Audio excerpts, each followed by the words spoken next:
Milí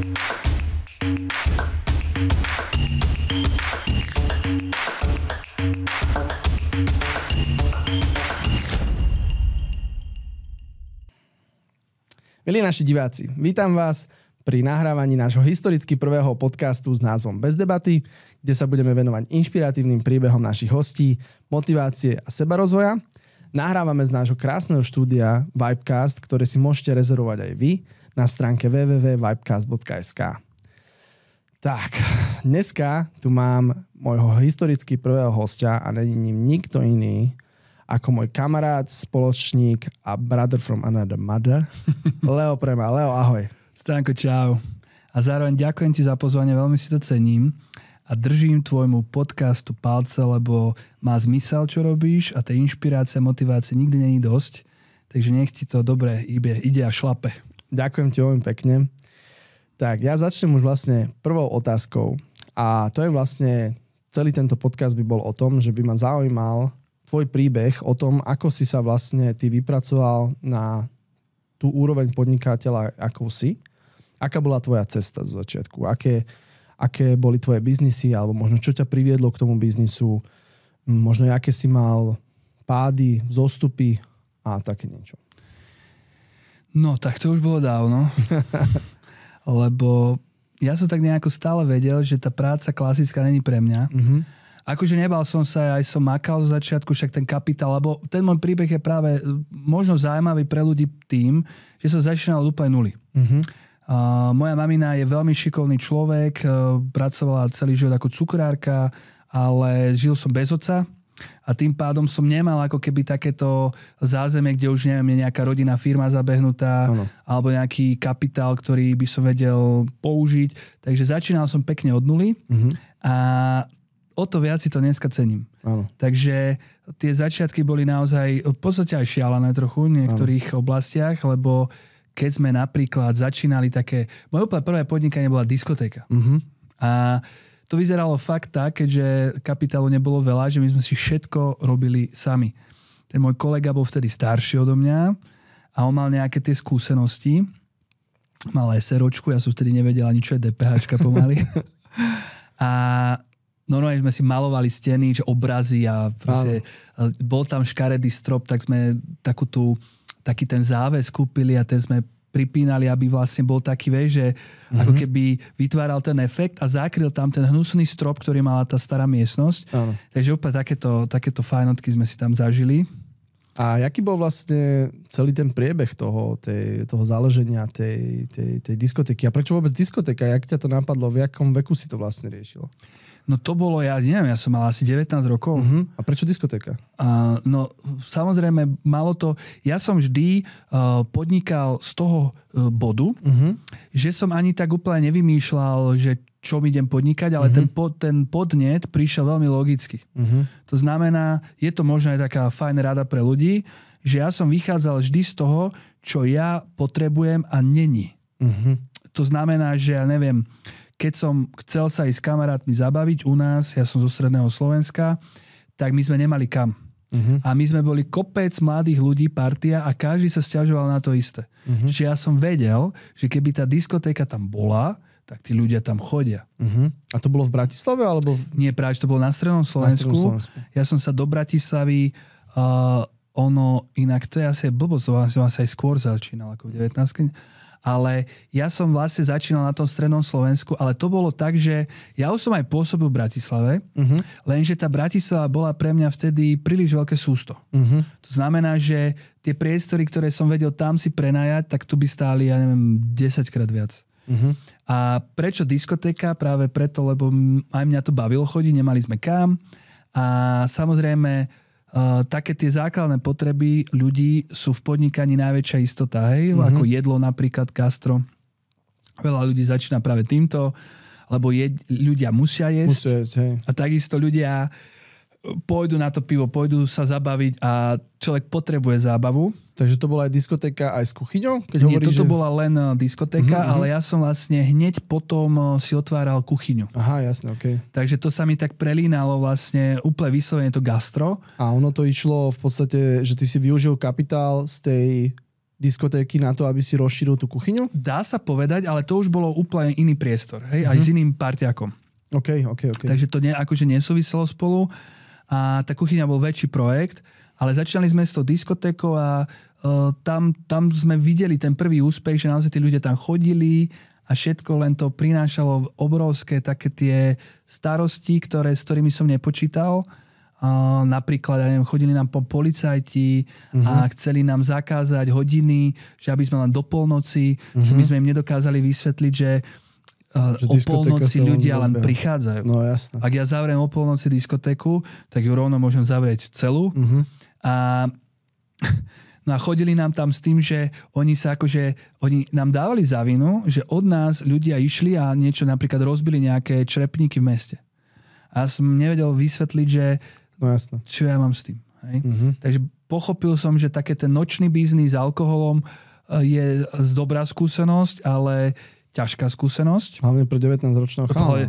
Vieš, no, tam veľa vecí aj problémov prišli starší, ako musel som tam aj vyhadzovačov, ktorí ako sa o to postarali, lebo ty si mladý chalan a vieš, no, ten rešpekt tam ešte si musíš budovať. Takže... Je to jak v každej asi oblasti podnikania, že s tým sa stretávajú vlastne aj mladí, že ty hlavne keď nejak v oblasti financií alebo niečo chceš niekomu radiť, čo má 40 rokov, tak sa počúvať nebude. No. Akože možno keď si kaderník, tak to není taký problém. Hej, záleží v nejakej oblasti. Ale keď príde, vieš, veľký chlap, 40-ročný, a ty máš 18 alebo 19 a príde na tvoju diskotéku, tak má trošku iný rešpekt pre tebou, asi nie až taký veľký. Asi žiaden.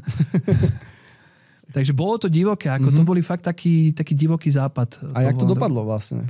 Dopadlo to tak, že v tom meste totižto veľmi dobre prosperovala tá diskotéka kvôli tomu, že my sme ju mali otvorenú aj cez týždeň a robili sme také študentské diskotéky, tie boli do polnoci.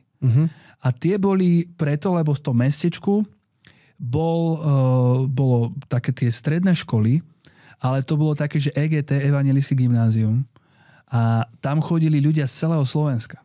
Čiže tí ľudia boli na internáte, oni sa chceli baviť. No jasné. Ale mali veľmi prísnu v tom čase pani riaditeľku a prišli takto po jednej party do školy, dali im fúkať, neviem čo, a bol problém. Problém, jasné. Povedala im, že akže ešte raz pôjdu k nám, tak ona si tam bude námatkovo chodiť kontrolovať a koho tam nájde, tak mám výrazu zo školy. Wow. Takže nám sa vlastne 2 dní zo 4 úplne, že zrušili. Lebo tam prestal ktokoľvek chodiť. A tak to sme ešte ustáli, ale potom to už akože išlo tým smerom, že ono to aj fungovalo, ľudia chodili, tam hlavne ľudia chodili, lebo tam to je také malé mestečko, kde všetci žijú v zahraničí a chodia domov a minú peniaze. Takže bolo to fajn, ale ja som pochopil ja som mal rád tie diskotéky, ale po roku takéhoto diskotékovania som to už nemohol vidieť. No, to znamená, že ja už keď som si predstavil, že ja tam idem celú noc tráviť, rýchlo si sa toho nasytil. Počúvaj, to bolo peklo. A tedy som si uvedomil, že ako sa tvoj sen môže stať na tvoje väzenie a že vlastne ani možno není vždy o tom iba, že ako sa ti darí v podnikaní, ale aj čo robíš. Čiže vlastne taký môj život, odvtedy ja som už vtedy začal rozmýšľať nad tým, že ja idem rozmýšľať celý život, nie len to, že otvorím si jeden biznis a ten bude mať 30 rokov a vybudujem ho na miliardový, ale ako zarábať peniaze, ako robiť biznis tak, aby to bolo pre teba príjemné a aby si sa nezbláznil. Jasne. Lebo to gastro, aj keď stále v ňom som, tak je hrozne náročné. Tam sa človek zodere v podstate, tam sa zodereš, lebo bez teba to nefunguje. Vieme, ako to na Slovensku s gastrom je, keď si tam není. Tak. Takže chápem. No. A jak to pokračovalo potom ďalej? Jak tá cesta potom to bolo v tom štádiu, že sme sa dohodli s tým kolegom, že to pustíme. Okay. Hej, a o to bol záujem, lebo však to fungovalo. Nič tam v okolí nebolo. Tak sme to predali. No jasne, okej. A išli sme teda ďalej a potom som išiel vlastne zase to isté. Bol som doma, chcel som si objednať pizzu a prišla mi o 3 hodiny. O 3 hodiny? S tým, že ja už som nebol hladný. To znamená, človek sa stiahne žalúdok, nechuť všetko, nervy už úplne. Úplne. No jasné. Ja som tomu nechcel veriť, ja vrem po 2 hodinách, to už nepríde ani, hej. A došla, ale vrajem si vtedy, tak toto je blbosť, že nevedia to robiť, vieš. Otvoríme roznášku jedla a budeme to robiť rýchlo. A budeme to robiť rýchlo a tým pádom ľudia budú chcieť našu službu. Tak sme začali budovať kuchyňu a to je proste krásy. Ja na toto strašne rád spomínam, Stanka. Som rád, že aj o tom môžem takto rozprávať, lebo ja väčšinou rozprávam trošku na iné témy. A to bolo krásne obdobie, lebo my sme mali, ja neviem, 20 000 eur a ešte s tým ideme stavať kuchyňu. No, tak vieš si to predstaviť, po bazároch sme hľadali pizza pec, ak ste si spravili nejaký zoznam, čo všetko potrebujete a čo všetko stojí a... No my sme sa tak votreli do kuchyne jednej pizzerie, sme to nejako, neviem, čo sme tam zahrali, že neviem, čo potrebujeme a sme rýchlo si pozerali, pamätali, že ako to tam má vlastne vyzerať. Aha, okej. Lebo to je ten môj taký, rád mám ten príbeh, že my už sme stávali tú kuchyňu a išiel okolo, vlastne to bol taký priestor, že vedeli z ľudia okolo a išiel okolo taký môj známy a pýta sa ma, že chalani, vy máte strašnú odvahu, že tu idete v meste, maličkom meste, 3. pizzeriu stavať. A že odkiaľ máte cestu, musíte mať brutálny recept na tú pizzu. A ja mu hovorím, že ja som v živote nerobil cesto. Nikdy v živote som nerobil pizzu. A on, že ople zamrzol. A on, že si robíš srandu. A ja, no fakt to myslím vážne, ja najskôr potrebujem postaviť si kuchyňu, tam dať tie stroje a tam sa už potom naučím robiť tú pizzu. No a ja som videl normálne toho človeka, že má v očiach error, že buď si myslel, že ho fakt si zrobí s neho srandu, alebo som úplne osprostel. Ale ja som to bral tak, že proste, keď máš tú kuchyňu, tak naučíš sa to spraviť, že keď to nebude dobrý recept, tak budeš hľadať, budeš skúšať, kým nebude najlepší ten recept. A keď nebude fungovať tá pizza, tak budeme robiť niečo iné. Len tá halúz je to, že tí ľudia skôr rozmýšľajú tak, že tú pizzu si vieš urobiť aj doma. To cesto, že vieš vyskúšať v podstate bez toho kapitálu tých 20 000 eur? To nie je celkom pravda, lebo tu tá pec, keď máš pec, ktorá hraje na 400 stupňov alebo tých 350, doma takú pizzu, takú nemáš, tam je 220, vieš, väčšinou max. Takže tam je to hlavne piec doma v elektrickej alebo piec na šamotovej peci, alebo nedaj Bože, že si ešte rozvíjaš vlastný oheň, lebo to niektoré pece sú takéto. A tam musíš ty rozumie tomu, že akú teplotu tam vyvíjaš tým ohňom. To nie je vôbec možno on to tak chápal. Možno on to chápal lepšie, neviem. No a v podstate my sme si ešte aj tú kuchynskú linku zvárali. Pozvárali sme si konštrukciu a hore sme kúpili takú, my sme sa chodili spýtať stále na hygienu totižto. Že čo môžeme. A vrajím, že musí byť nerezová, to strašné peniaze stále. Jasné. Teda akože nerezový stôl stojí, ja neviem, 1000-2000 eur. To sme celú linku za to mali.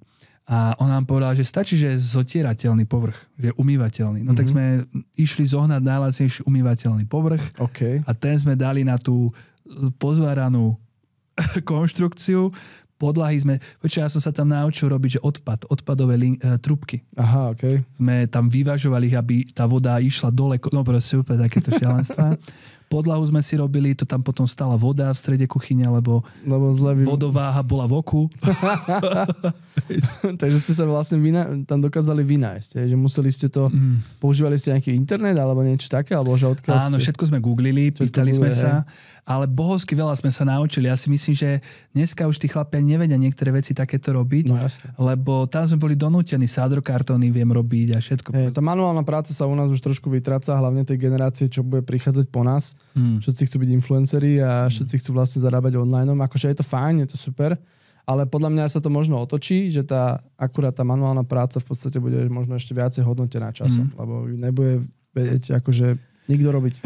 No tak si zober už dneska nájsť dobrého majstra, stolára, vodára, elektrikára, no držím palce. Bude vybukovaný na stojí rok strašné dopredu, peniaze. Stojí strašné peniaze, no. Jasné. Že pomaly právnik ťa stojí menej. To áno. To je zaujímavé. Ale ak sa to obrátilo, že zober si, že niekedy si sa hanbil pomaly povedať, že máš učňovku a že nemáš vysokú školu a nerobíš v kancelárii, dneska to už podľa mňa je úplne inak. Je to opačne. Dobre, jak si tam vlastne, čo sa týka tvojho ďalejšieho vlastne progresu v živote, čo tam prichádzalo ďalej? Máš nejaký milník v tvojom vlastne podnikaní, že kedy si napríklad padol a proste potreboval si sa z toho dna v podstate odraziť naspäť hore? No určite áno a s tým, že vieš čo to, ale to už bolo oveľa pozdejšie, to vlastne aj dosť nedávno. To bola taká, ale tak to je asi klasika, že korona. Jasné. Tak tam sa mi stali také pár vecí a tam som napríklad aj ja pochopil, že ísť do online je fajn vec a hlavne ten milník bol pre mňa, ale to som pochopil veľmi skoro, že diverzifikácia podnikania. Takisto ako nás v investičnom fonde, v ktorom sa aj vzdelávam a s chalanmi tam dobrú komunitku máme, tak keby ste potrebovali investovať, tak mi napíšte. Tak tam ma vždy učili práve tú diverzifikáciu, že ty nemôžeš, tvoj stôl nemôže stať na jednej nohe. Lebo sa bude takto kolísať a nevieš ani ako spadne. Warren Buffett hovorí, že neskúšaj hĺbku vody oboma nohami. Presne tak. Presne tak. Tak to je ono a s tým, že aj tie dve nohy mi je málo, že vlastne ja ich mám viac. No, a také oblasti, že úplne nesúvisiace. No jasné, to vlastne, takže v podstate môžeš povedať, že ten daný problém si vyriešil tým, že si diverzifikoval svoje portfólio, lebo ťa vlastne to naučilo, že presne nestúpať. No ja som mal vtedy to období, keby som nemal aspoň trochu diverzifikované portfólio, tak som skrachoval. Hej, až tak, ale to bolo, že zo dňa na deň. Lebo dva veľké moje podnikania, ktoré som riešil v tej dobe, súviseli s priamou osobným kontaktom s ľuďmi, ktorý zo dňa na deň bol zakázaný. Že proste tam to už vyzeralo tak, že hádam ťa zavrú, ak ty ohrozíš, že niekomu pôjdeš osobne zaklopať na dvere napríklad, alebo vybaviť mu, že vojsť do jeho bytu, to bolo nemysliteľné. Hej?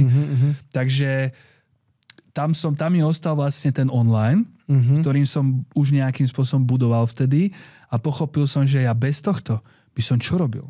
Jasné. A vtedy si začala aj Esencie? To nie ešte. To ešte nie. Hej. Toto je akože Esencie, akože podcast som začal točiť 2 roky dozadu. Že to je veľmi čerstvé v podstate. Aha, ok. No. Ale ja som sa popri podnikaní venoval aj stále tomu seba rozvoju, ale ja som písal knihy. Písal si knihy, a ja som robil prednášky, ja som vlastne prvú knihu napísal, keď som mal 18 rokov. Aha. Takže ja som sa tomuto veľmi venoval a popri tom v podstate podnikaniu. Takže... A to, keď si písal aj tie knihy, niekto ti s tým pomáhal, alebo to si len čisto sám od seba? Ja som, vieš čo, teraz to beriem tak, že to bolo super, že som sa to naučil, ale teraz už napríklad tá úroveň podnikania je taká, že ja už to absolútne nemôžem takto robiť. Že musím to delegovať na iných, ale v tom čase to bolo čaro. Bolo to aj čarovné, lebo neboli peniaze. To znamená, som vydal knihu, poslal som mu do vydavateľstva, zovšadiaľ mi poslali odpoveď, že kto ste, čo vôbec, vieš, že 18-ročný chalán, v živote sme vás nepočuli, ďakujeme veľmi pekne. Tak ja som mal iné predstavy, vieš, že ja som myslel, že mi napíšu, že wow, že super kniha. Kokos, že sa budú byť o mňa. No, tak vôbec. A pochopil som, že vlastne si to musím vydať sám. Okay. A mal som tedy môjho vlastne budúceho vydavateľa, Paľka Hiraksa Baričaka, ktorý už potom ma vydal, ale vtedy ešte mi aspoň dal pár rád, ďakujem. Tak, a to sú veľmi cenné veci, preto aj ti chválim podcast, lebo tie informácie, vieš, že máš tie informácie, tak s nimi vieš úplne inak pracovať. A on mi vtedy vysvetlil, že vlastne tú knihu treba zalomiť do tlače. Ako napríklad aj ty teraz vytváraš online produkt, ktorý treba urobiť do takej formy, aby to vyzeralo ako kniha. Čiže musí to mať tie názvy kapitol, musia mať nejaký font, nejako umiestnené, musí to mať celý formát. No a to sa robí väčšinou v InDesigne. Áno, hej. To je na tlačoviny. No a tak vravím, že dobre, tak prvý krok teda korektorku zaplatiť, grafičku na obálku a človeka na to zalamenie. To robí tiež väčšinou nejaký grafik.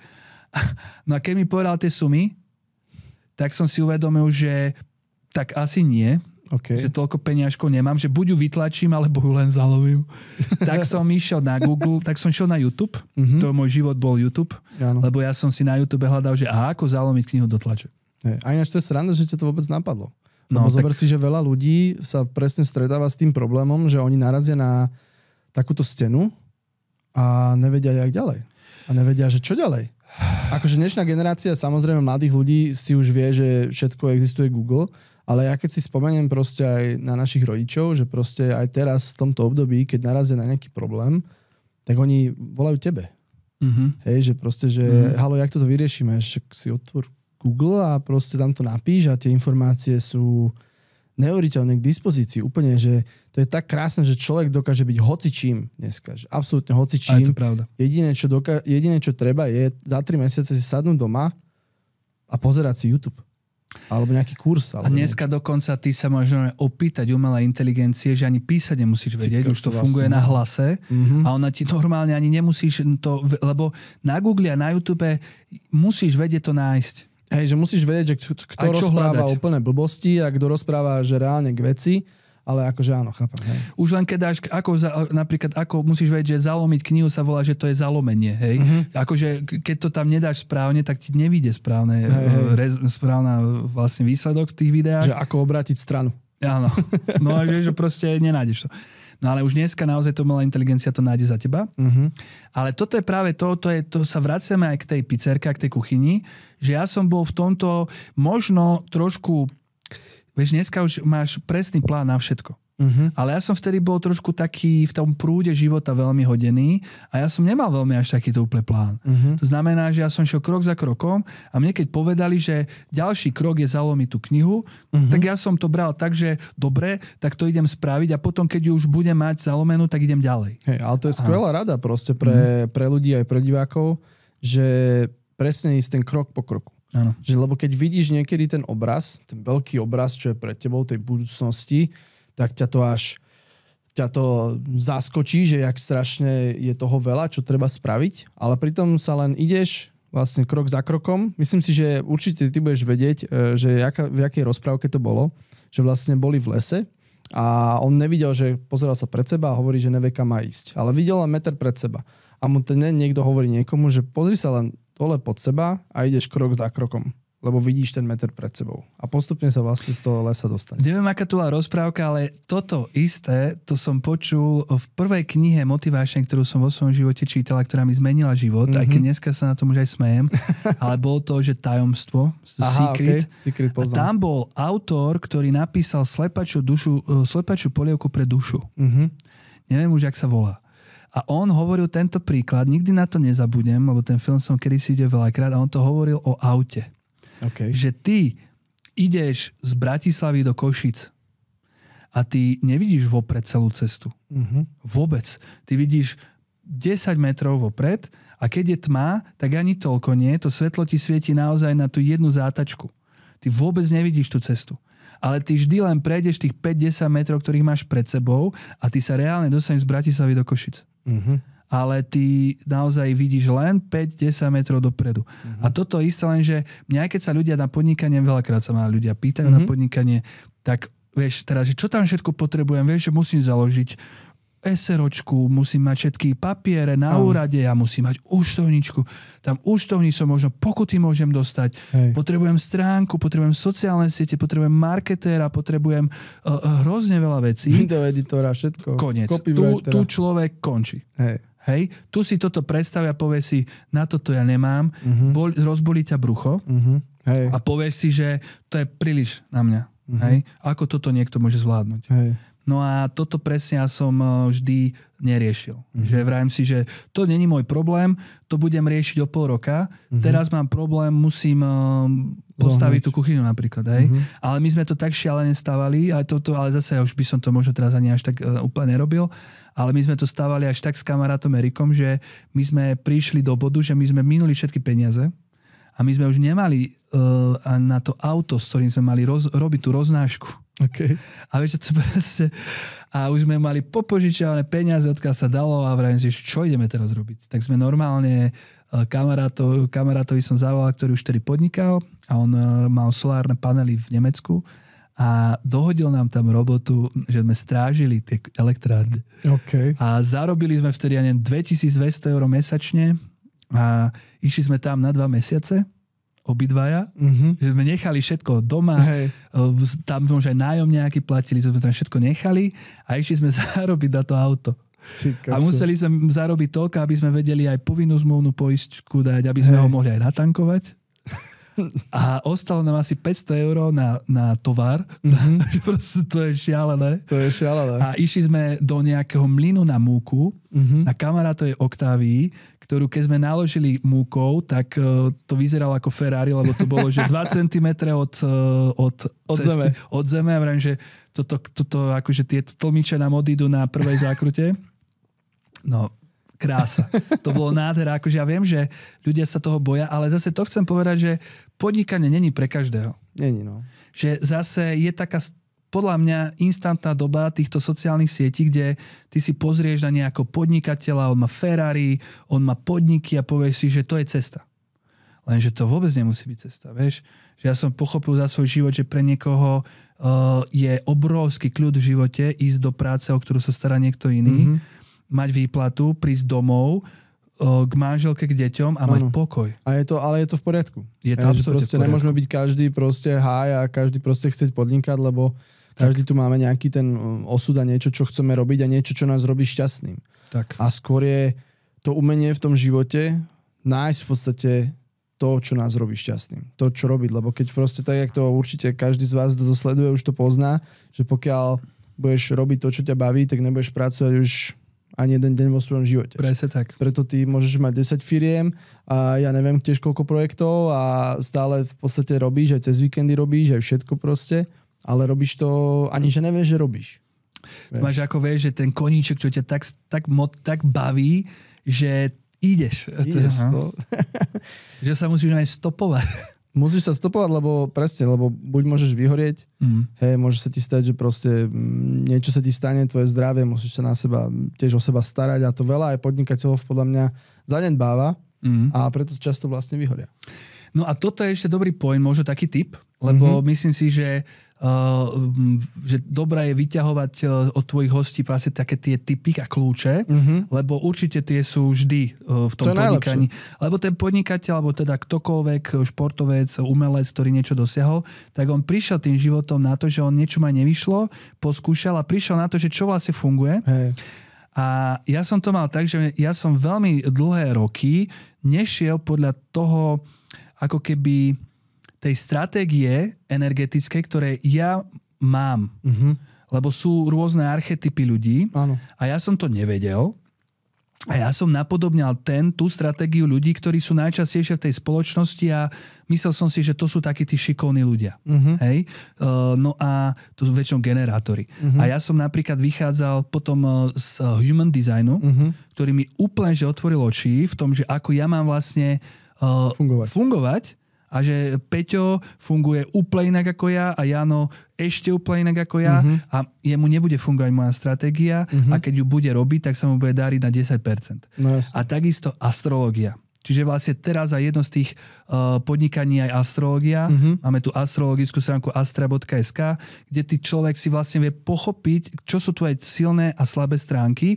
A keď máš proste raz slabú stránku, že ty nebudeš dobre, teba budú unavovať stále spoločnosť ľudí a není si proste na toto, tak nepôjdeš smerom, že ideš byť manažer, ktorý je vystavovaný každý boží deň ľuďom. Hej, to ťa zničí. No jasné.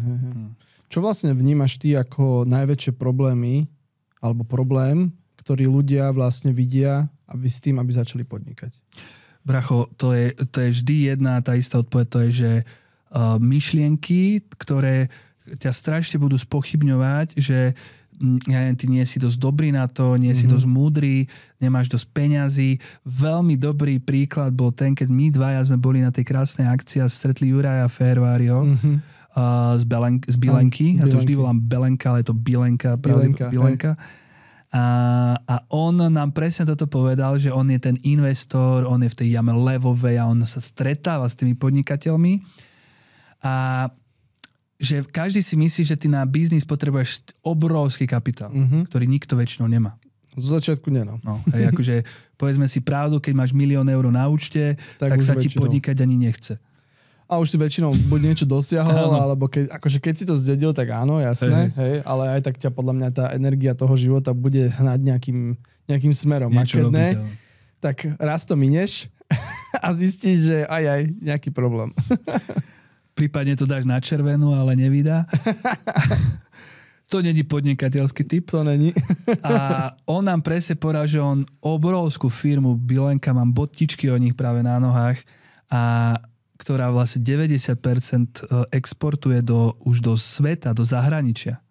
Tak si zober, že oni začínali s koľkými peniazmi? Pamätáš si to? Hej, nejakých 20 000 hovoril? Alebo viem, že do 100. Dajme, že do okolo 50 000. No, tak nejako. Čo je v podstate dneska dá úver každému banka, presne čo tak. Zarába 1500-2000 eur mesačne, tak ti dá bez účelák. Presne tak. 20-30 tisíc a urobil z toho podnikania, ale je tam dôležitá vlastnosť, že išiel do toho all in.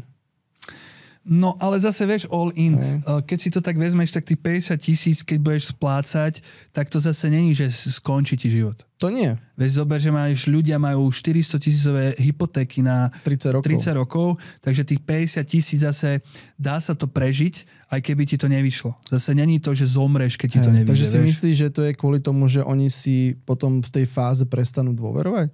Že príde tá realita, že ty kokos, že mám tu na stole, mám nejaký nápad, hej, že chcem vyrábať keramické vázy alebo niečo, hej. A ide mi to, robím to fajn, ľudia je o tom dopyt, ale zrazu príde tá situácia, že proste mám si zobrať ten úver na to, aby som mohol expandovať, kúpiť ďalšie stroje, kúpiť alebo niečo proste a vtedy to príde.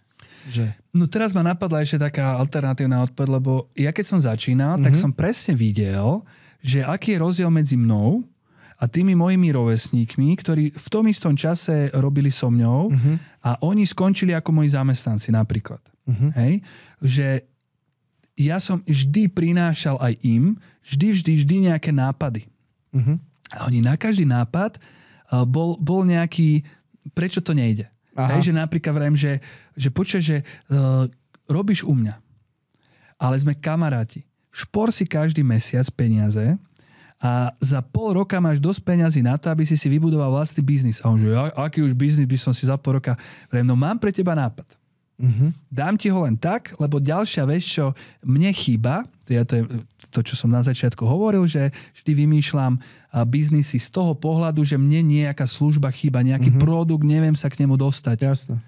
Neviem, 3 hodiny čakám na pizzu, no tak musí to ísť rýchlejšie. Tak hovorím, že počúvaj, ja v celom meste si nemám kde vytepovať auto. Ja ti prisahám, že dám ti 50 eur, ak mi ho vytepuješ, není tu. Pozeral som si tepovacie stroje v tom čase, za 500 eur máš tie profi značkové veci a vravím, za 500 eur máš biznis, ktorý 12 ľuďom vytepuješ auto a máš naspäť investíciu, to kde máš? V akom? Jasne. A potom ty si schopný 50 eur zarábať za 2 hodiny. To v tom čase sa zarábali 3 eur. To si boháč. No jasne. Ale čo si, kto by si už dal tepovať u nás auto, kto vrajím, máš gauče tepovať, že proste dneska Jovinečko, hej, známa osobnosť, má Jovitep firmu, tepuje sa veľa, pozri si, ako tepovacie fingy fungujú, tam zarobíš, hej, keď si šikovný. No jasne. Takže prvá vec je, že ty vlastne vidíš problém ešte skôr, než si začal, čo ty musíš byť obrovský optimista. Ty musíš proste mať v hlave ten mindset, že čokoľvek príde, tá prekážka jedna, tak tú jednu prekážku prekonám, potom možno prídu druhá, tak tu prekonám a postupne ideš.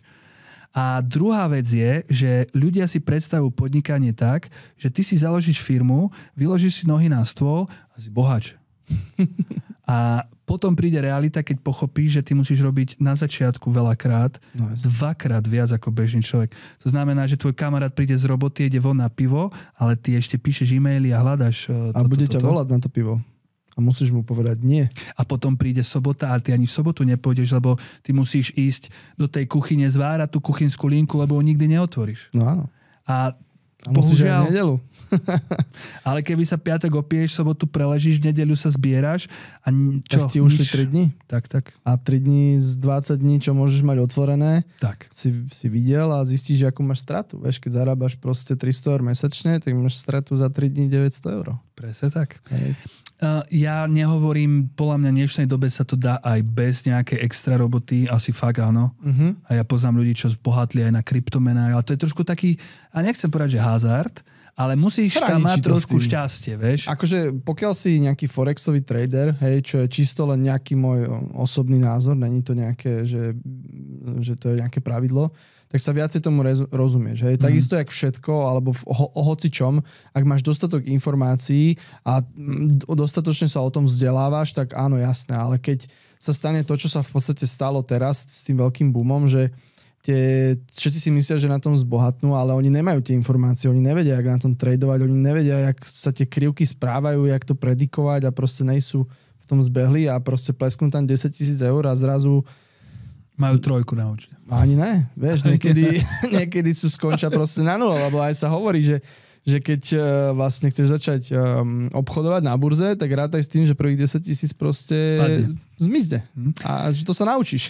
No ale to je ako v každom inom podnikaní, to je tá investícia. Je, no. Lebo tu investuješ do tej kuchyne a tu investuješ do tých akože informácií. Áno, v biznise proste neinvestuješ, že tu, jak sa to povie, že tu tie peniaze proste nejdú na vnívoč, ale ty sa za ne učíš. Čiže vlastne všetko, každý tvoj mínus je nejaká tvoja lekcia. Čiže v podstate ty, keď aj niečo ti nevíde, tak to nemôžeš brať tak, že proste obviňovať všetkých naokolo a obviňovať situáciu a tak, ale musíš sa z toho poučiť, že OK, fajn, že prečo sa to stalo. Tak. Čo som mohol spraviť lepšie. OK, minul som 1,000 eur, alebo niečo sa stalo, tak proste ako to spraviť, aby sa mi to na budúce nestalo. Ale toto naozaj akože, ale to nie sú len biznis, ale asi všetky oblasti nás ľudí najviac blokuje tá myseľ. No jasné. A my máme špeciálne na Slovensku špeciálnu myseľ a hlavne veľmi zablokované tieto pohľady na peniaze. Vieš, že ty keď máš, to ideme trošku už možno do iných sfér, ale ty keď raz máš v podvedomí naprogramovaný myšlienkový vzorec, že ľudia, ktorí majú peniaze, sú hajzli a zlodeji a toto máš od otca, tak ty nejako podvedome sa budeš vyhýbať tomu, aby si naozaj tie peniaze mal, lebo ty na jednej strane chceš byť dobrý človek, na druhej dobrí ľudia nemajú peniaze, toto fakt má kopec ľudí v hlave. Hej. A ty potom to podvedomie, ktoré si ty neuvedomuješ, ti to nedovolí. Ono ťa chráni pred tým, lebo ty si mu jasne zadal, že chcem byť dobrý človek, ale peniaze rovná sa zlí ľudia. Hej. Ono len robí, čo si mu zadal, ako počítač. A myslíš, že to je len takto u nás, alebo na celom svete? U nás je to viac. Ja mám kamarátov, ktorí žijú v Amerike, chodia do Ameriky a tam peniaze sa úplne inak vnímajú napríklad. A asi aj v Európe. V Ázii tam som vnímal, že tam veľa ľudí ani peniaze ani vôbec netuší, čo sú peniaze a pritom im ani nechýbajú.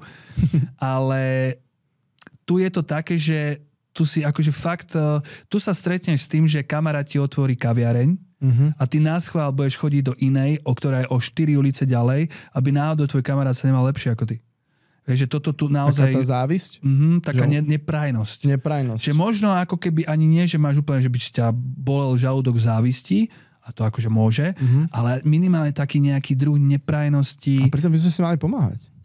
No... Presne na toto slúžia aj tie podcasty, aj tento podcast, že v podstate dať tie informácie tým ľuďom a proste pomáhať si navzájom. Že proste aj ty, že človek, čo som napríklad, lebo ja som sa vždy bál toho hejtu a týchto vecí, ale zistil som, čo bola veľmi krásna myšlienka, že človek, ktorý je lepší ako ty, ťa nebude hejtiť.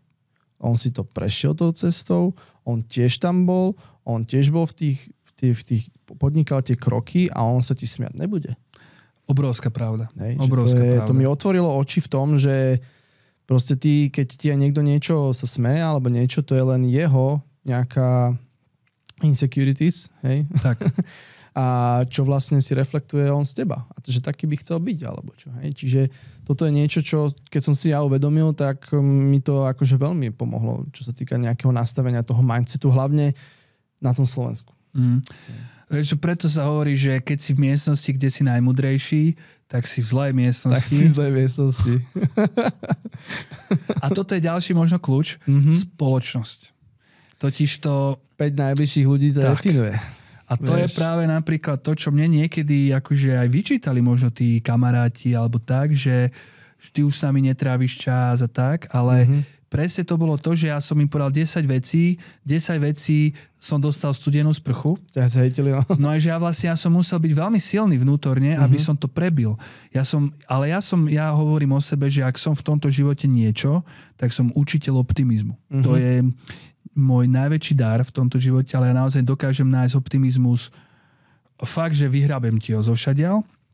Ja som si ho vždy nejako vyhrabal, ale pochopil som, že keby som v spoločnosti, kde ja dám nápad a oni ma podporia, oni mi povedia, toto by sa takto dalo, vieš, nadchnete sa, tak kamoško, takto rastieš. Ale keď ty musíš prebíjať ľudí, ktorí sú negatívni a ktorí akože nechcú sa pohnúť, to je hrozne náročné. Je to náročné, aj ťa to drží dole a je to aj v podstate pre teba toxické, lebo tých 5 najbližších ľudí ťa definuje a ty, keď zmeníš to okolie, že naozaj, že začneš sa stretávať s takými inšpiratívnymi ľuďmi, proste nejaké, možno určite sú nejaké stretnutia, semináre alebo niečo proste, že meníš to svoje okolie, tak sa ti začne meniť aj ten život, lebo začneš byť taký, že vlastne fakt, že aké je to jednoduché, že proste, ľúbim ten tvoj príbeh ohľadom tej jachty.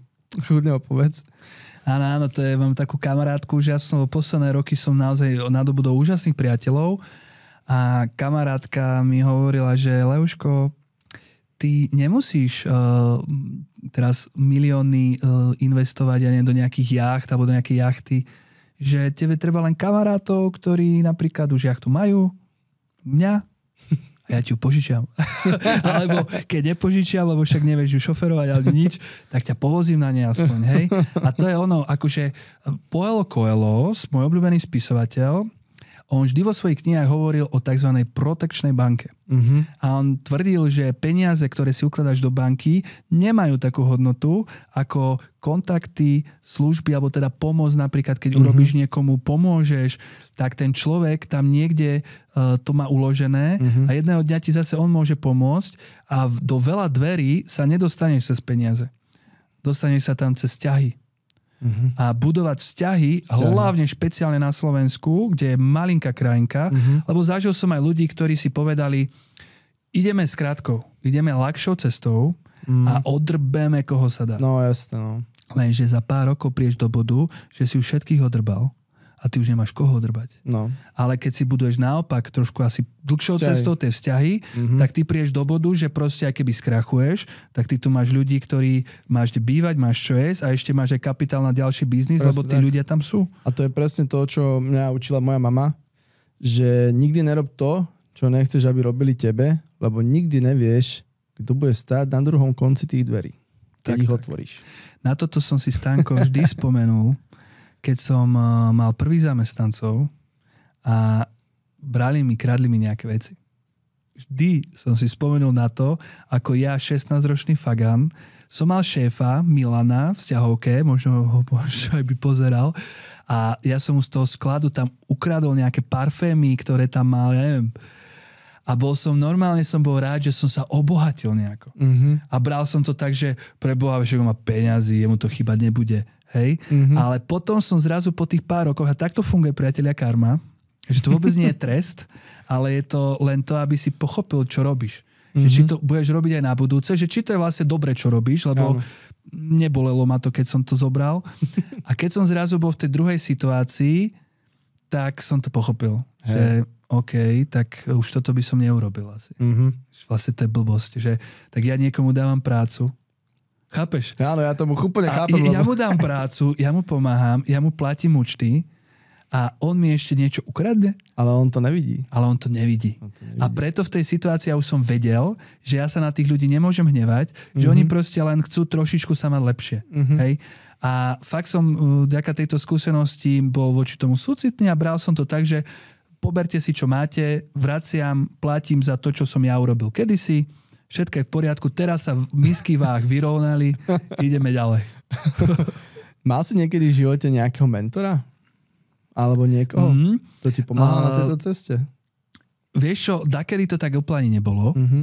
A nemal som nikdy mentora, už som inak aj rozmýšľal nad tým, ale tým, že dosť aj ja tých ľudí mentorujem, ale mal som mojich mentori boli knihy.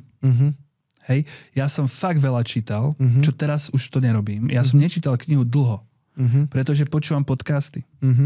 Fakt ma to veľmi baví a hlavne dám si slúchadlá, idem sa prejsť, idem autom, ja vypočujem počas auta, idem za mamou na stredné Slovensko, ja vypočujem, ja neviem, 4 podcasty. Ale tá kniha je už ťažšie si pre nás nájsť ten čas na knihu. A keď čítam niečo, tak tiež v rámci toho, že potrebujem niečo do toho podnikania, ale fakt som niekedy veľa čítala to boli knihy na mindset. Ja som nečítal romány, ja som nečítal nič, len seba rozvojové knihy, veľa, možno aj príliš veľa, ale toto ma zaujímalo. A ja verím tomu, že niekedy ani nemusíš vedieť úplne všetko dokonale robiť, ale keď to tu máš nastavené v hlave dobre, tak proste sa naučíš, opýtaš sa, vieš, že keď máš takú tú dôveru život a takú nejak dobre nastavenú hlavu, neveríš to, že sú tu nejaké konkurencia, boje, proste berieš, že sme tu jedno organizmus na planete, tak nemáš problém sa aj opýtať. Hej. Vieš, že ja som veľakrát prišiel za človekom, napríklad, dobrá otázka bola tvoja, prepáč, ale spomeniem to, že si sa nás pýtal, že no a prečo by takýto veľký podnikateľ prijal pozvanie na môj podcast, napríklad. A ja ti vrajím, že to nikdy nevieš, že proste ten človek neuvažuje takýmto spôsobom. Jasne, on bude presne možno rád, že koľko z tohto chalana rád podporím, páči sa mi, je sympatický, šikovný, k nemu pôjdem ešte možno skôr, ako do nejakej mega úspešnej relácie, lebo tam nemá sympatiu voči tomu človeku, vieš. Takže... A úplne sme narazili na to, čo si hovoril predtým, že vzťahy, tak. Ja si budujem vzťah s tebou, ty máš vzťah s ním. Tak. A on keď vlastne ty mňa odporúčiš, tak je to 101, keď mu napíše nejaká nemenovaná televízna stanica, že proste, že poďte sem. Brácho, ale že úplne ja som priestory na podnikanie vybavoval cez kamarátov, ja som riešil dokonca veľakrát aj rôzne papiere cez známych, riešil som napríklad rozhovory, všetky polka mojich hostí je cez ľudí. Chápeš, to sú ľudia niektorí, ku ktorým som sa napríklad nevedel dostať ani ku kontaktu. No skús napísať niektorým známym ľuďom na Instagram. Ani si to neotvoria. No, akože z jednej strany to chápem, lebo proste je tam toho veľa. To sa nedá. To sa nedá. Tak. Keď si predstavíš, že ten človek len má 50,000 sledovateľov a koľko mu chodí správ za deň, to je... Ale si zober, že správaš, že napríklad tam máš len 300 reakcií na príbeh, se srdiečko ti dajú. Na to všetko ide ako správa. No veď práve. A teraz medzi 300 tými srdiečkami ty mu napíšeš, že čau, tu si Jožo a ja mám podcast a debaty s Jožom, nechceš prísť? No, asi nie. Hej. Ale keď mu zavoláš tým, že čauko, prosím ťa, mám číslo od tej a tej, a on že jasne, viem kto, už ti volala asi, že ti bude volať Leo, hej, no, čo potrebuješ? To je máš 80% úspechu. Takže byť fair, byť pravdivý, byť čestný, byť otvorený, toto sú kľúče. Áno, hej. Byť dobrý človek. Hej. A je jedno, či podnikáš, čo iné robíš, byť dobrým človekom, úplne stačí. Hej, čiže tomu sa vlastne dostávame, že keď si rozprával, že si čítal veľa tých kníh o tom seba rozvoji, čo je taká kľúčová vlastnosť vlastne, aby ten človek by mal mať v tom podnikaní, aby uspel. No, vieš, to sú taká dosť zložitá otázka, lebo to sú veci, ktoré asi nevieš úplne získať učením sa alebo z knížiek, ktoré asi ja tam niekde v sebe mám. A vieš to v sebe definovať, že čo to je? To je taká naozaj, že dôvera v život. Že proste ja chápem, že celý vesmír je jedna bytosť, je to jedno vedomie a jedna hmota a tým pádom ja tu už nehrám tie hry, že tento mi zoberie biznis a tamten je moja konkurencia a tento ma oklame, alebo alebo že príde situácia, ktorá ma zničí a teraz ja sa musím pripraviť a musím doma mať, ja neviem, zaváraniny, ak by prišla asteroid, vieš, alebo sa urobiť takéto zásoby, ak by mi tento biznis krachol. Áno. Vieš, že to je tak hrozne náročné v tomto svete sa cítiť bezpečne, že ak nemáš taký ten prirodzený tok života, lebo ja si fakt nič neplánujem. Ja príjmam tie veci tak, jak sú a dokonca pre mňa už je kľúč ani až tak moc možno nesnívať. Ako v tom zmysle, že nemá také strašné očakávania, ako by sa tie veci mali stať, ako presne by to malo ísť.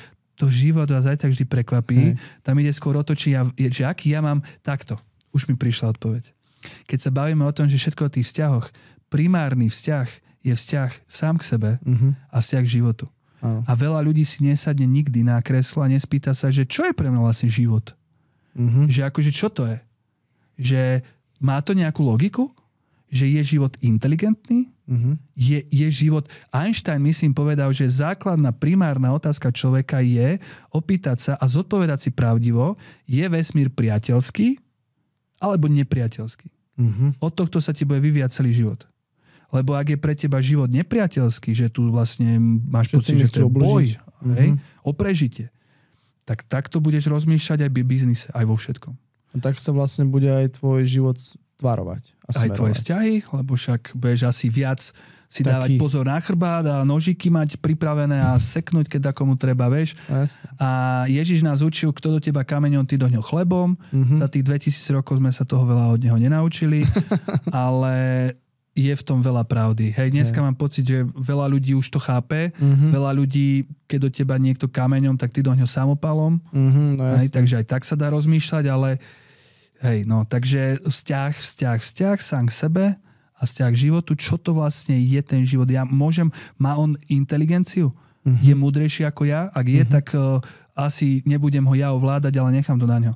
A ja to absolútne nechávam celý život na ten život a vychádza to perfektne. Takže, a poznám kopec ľudí, ktorým to funguje tiež perfektne, takže to funguje. Takže smelo do toho. Perfektne, úplne akože krásne si to zhrnul, hlavne nakoniec vlastne tohto podcastu, za čo som ti strašne vďačný, lebo moja posledná otázka bola, že čo by si odporúčil ďalej a toto absolútne, že krásne sa zhrnulo. A určite by som bol rád, keby že sa odprezentuješ vlastne, že kde ťa ľudia môžu nájsť, že presne, že keď budeš s niekým mladiť a niekto by si ťa chcel pozrieť viac, že viem, že si aktívny na sociálnych médiách, viem, že máš svoj vlastný podcast Esencie, takže kľudne povedz a... No, vždy ja dávam tento priestor svojim hosťom a oni mi veľmi ďakujú, takže aj ja ti ďakujem, že to môžem takto povedať. Ja spomeniem aspoň niečo. No určite ja mám rád svoje sociálne siete a v poslednej dobe dokonca mám najradšej takú humornú stránku, ktorú prinášam ľuďom, lebo podnikanie vie byť vážna vec, nie je to vždy sranda a tak rád mám aj takú tú, že naozaj urobí si aj zo seba kľudne blázna, nebrať sa tak vážne, lebo aj tí podnikatelia niektorí veľmi chcú pôsobiť až príliš seriózne, ale sme ľudia, žijeme život a pre mňa je najväčšia potecha v živote, keď sa môžem zasmiať od srdca, takže určite si pozrite aj môj Instagram, kde točíme Reelska. Aj v tejto oblasti som dosiahol nejaký ten úspech, lebo myslím, že sme medzi top 10 určite najsledovanejší, akože s pozretiami. A tam som Prema OFF, ako Prema Official, čiže Prema Off. A takisto Leo Prema na Facebooku, na TikToku sme tiež a na YouTube alebo Spotify ideálne Hero Hero, relácia Esencie. No a môžete si pozrieť aj nejaké naše stránky, také tie, čo ponúkame, čiže astrologické výklady astrea.sk, máme harmonizačné centrum Alta Medica, pretože ja som v určitom bode chcel to preklopiť podnikanie aj na to, aby sme ľuďom prinášali trošku iný druh pomoci, aby tu pre tých ľudí po tej dosť aj tej emočnej a mentálnej stránke a zdravotnej. Takže altamedica.sk spoločne so Stankom, z tohto mám obrovskú radosť, to je taká jedna z mojich najväčších inak srdcoviek, podcasty a rád rozprávam, asi to je počuť. Takže naše podcastové štúdio vibecast.sk a teraz bude mať konečne e-shop so všetkými mojimi produktami, ktorý sa bude volať, že premashop.sk. Už keď bude von náš rozhovor, tak už by aj mal byť hotové. A mám aj vlastný produkt pre mužov, pretože muži v poslednej dobe stratili gule vo všetkom, preto aj podnikať sa boja, preto aj, ženy sa ma sťažujú, že čo sú to za chlapi dneska. Takže na podporu mužskosti a testosterónových chlapom, tak mám aj vlastný produkt Alfa Samec, alfaman.sk. No a môžete ma stretnúť aj u nás v Aquaparku Aquatermal Dolná Strehová, kde som každé leto. Tak dojdite, máme tam krásny beach bar, dojdite na nejaký miešaný koktail alebo kávičku a zvýšok nájdete niekde na sieťach, lebo je toho veľa. je toho veľa. Ja ti ďakujem ešte raz, že sme to spolu zvládli, že si sa na to dal a že si ma v tomto podporil. Ja som ti neskutočne vďačný. Ale ťa musím pochváliť, lebo ty si vravel, že však uvidíme, vieš, že nemám s tým skúsenosti, však úplne profesionál. Počúvaj, úplne perfektné. Možno nakoniec niečo zo mňa bude. Niečo z teba bude. Tak, vážení diváci, toto je koniec nášho prvého podcastu s názvom Bez debaty. Ja vám ďakujem, ak ste sa dostali až sem. Budem rád, ak nás podporíte, či už odberom, lajkom, alebo akoľkoľvek inou interakciou. Ak budete mať nejaké otázky, či už biznisové, alebo akékoľvek smerujúce na mňa, alebo ohľadom Lea, kľudne píšte do komentárov. Ja vám na ne veľmi rád odpoviem a vidíme sa na budúce. Ahojte. Čaute.